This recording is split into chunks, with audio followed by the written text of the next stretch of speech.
no one will say they're against continuous improvement. Everybody wants to improve their performance of their operations.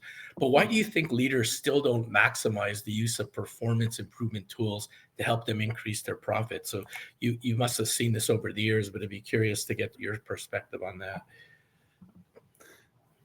Yeah, I've got multiple experiences. If I think back to a role where I was global head of operational excellence for a corporate, right?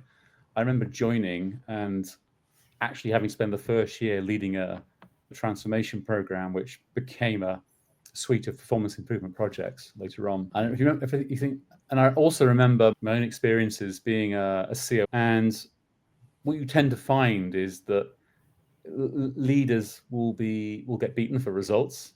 If we're honest about it, you have to deliver the results if you're at the top, and that is inevitably going to mean you're going to be more reactive. There are many people who have been pretty good practitioners.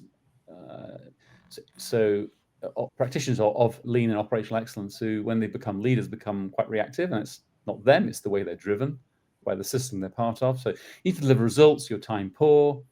And improvement leaders tend to find it quite painful to understand what's actually going on with improvement. There tends to be a lot of files, a lot of information, and when you ask for an update on a project, you'll often get quite long, convoluted answers. The way we work today on performance improvement still doesn't really serve what leaders need in terms of getting updates. It's sort of not easy for them to get the update they need in a short amount of time. So that'll inevitably mean that they're likely to, on average, sort of shy away from getting too involved because of the time that it takes. So you tend to get less frequent, involvement. There's a number of things going on in there, and I've seen hundreds and hundreds of factories. So I'll talk to a sort of an average situation that I see here. There's a whole spectrum of context, but the other reason is because if the improvements you're working on or the pace of their delivery is too slow, then that